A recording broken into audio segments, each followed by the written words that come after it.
Good morning అందరికీ. ఈరోజు నేను చెప్పాలనుకున్న టాపిక్ ఏంటంటే హెల్త్ విషయంలో మనం ఎలాంటి గోల్స్, ఎలాంటి స్ట్రాటజీ ప్లాన్ చేసుకుంటే లేదా ఎలాంటి సక్సెస్ఫుల్ స్టేజ్కి వెళ్ళాలి అనుకుంటే ఎలాంటి స్టెప్స్ ఫాలో అవ్వాలనేది ఈరోజు నేను డిస్కస్ చేద్దాం అనుకుంటున్నాను మీతో.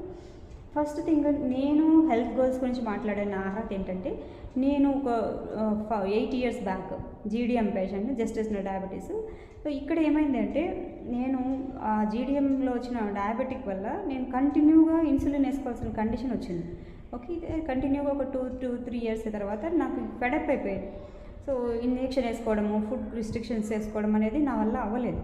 సో ఇక్కడ నేను ఒక లైఫ్ స్టైల్ కోచ్ను తీసుకొని దాని మీద కొన్ని రకాల ప్రోడక్ట్స్ సహాయంతో నేను ఏం చేశానంటే లైఫ్ స్టైల్ కోచ్ని పట్టుకొని ఆయన ఇచ్చిన గైడెన్స్తో సో దాన్ని స్టెప్ బై స్టెప్ మార్చుకుంటూ వెళ్ళాలన్నమాట. ఈ ప్రాసెస్లో నాకు 18 monthsలో నా డయాబెటిక్ లెవెల్స్ ఏవైతే అవుతాయో మేనేజ్ అవుతున్నాయి. నెక్స్ట్ నా వెయిట్ వచ్చేసి 30 kgs దాకా నేను వెయిట్ లాస్ అయినాను. సేమ్ వెయిట్ మెయింటైన్ చేస్తున్నాను. ఓకే, ఇది నమ్మడం కోసమని నేను చెప్పట్లేదు. నేను ఫాలో అయిన టిప్స్ చెప్పడం వల్ల ఎంతో కొంతమంది బాగా అవ్వచ్చు. అట్లీస్ట్ ఒకరు మాడినా కూడా నేను హ్యాపీగా ఫీల్ అవుతాను అనమాట. సో ఇక్కడ నేను ఏమేమి ఫాలో అయినానంటే, ఫస్ట్ ఫుడ్డే, బ్యాలెన్స్డ్ న్యూట్రిషన్. ఏ ఫుడ్ ఎందుకోసం ఏ టైంలో తింటున్నాం అనేది చాలా ఇంపార్టెంట్ రోల్ ప్లే చేస్తుంది. ఆ ఫుడ్లో మనకు కావాల్సిన వాల్యూస్ ఉన్నాయా, కార్బోహైడ్రేట్ కరెక్ట్గా ఉందా, ప్రోటీన్ కరెక్ట్గా ఉందా, విటమిన్స్ ఉన్నాయా, మినరల్స్ ఉన్నాయా, తర్వాత ఫైబర్ ఎంత ఉంది, సో ఇవి ఫ్యాట్, సో మన ఈ ఫ్యాట్ లెవెల్స్ ఎంత వస్తున్నాయి, అదే ఇవన్నీ మనం బ్యాలెన్స్ చేసుకోకుండా ఫుడ్ విషయంలో క్లారిటీ లేకుండా మనం ఎట్లాంటి రిజల్ట్ తీసుకోలేదు. బేసిక్ పిల్లర్స్ అనమాట మనకు ఈ న్యూట్రిషన్ అనేది.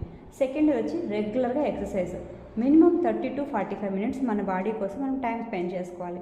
అది మీరు వాకింగ్ చేస్తారా, లేదా చిన్న చిన్న స్ట్రెచెస్ చేస్తారా, ఎక్సర్సైజులు చేస్తారా, మీరు కోచ్ గైడెన్స్తో చేస్తారా, పర్సనల్గా చేస్తారా, ఇవన్నీ మన చేతిలోనే ఉంటాయి.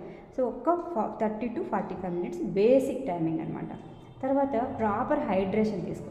ఓకే, అది కూడా సమ్మర్లో ఒకలాగా, వింటర్లో ఒకలాగా ఉంటుంది. మన బాడీ రిక్వైర్మెంట్ అయితే అంతే ఉంటుంది. మనం అటు ఇటుగా స్వెట్ అవుట్ అయ్యేదాన్ని బట్టి, మనం చేసే వర్క్ని బట్టి మనం వాటర్ కొంచెం పెంచుతూ తగ్గిస్తూ తీసుకోవాలి అంతే. Okay, stress management. ఇక్కడ స్ట్రెస్ మేనేజ్మెంట్ అనేసరికి ప్రతి ఒక్కరికి స్ట్రెస్ ఉంటుంది. మేనేజ్ అంటే ఎదుటి వాళ్ళు ఇచ్చే స్ట్రెస్ లేదా మనల్ని మనమే పుట్టించుకునే స్ట్రెస్ ఏ రేంజ్లో వస్తే ఆ రేంజ్లోనే హ్యాండిల్ చేయాలనుకోకూడదు. దాన్ని తగ్గించుకోవడానికి చిన్న చిన్న టిప్స్ ఫాలో అవుతుండాలి.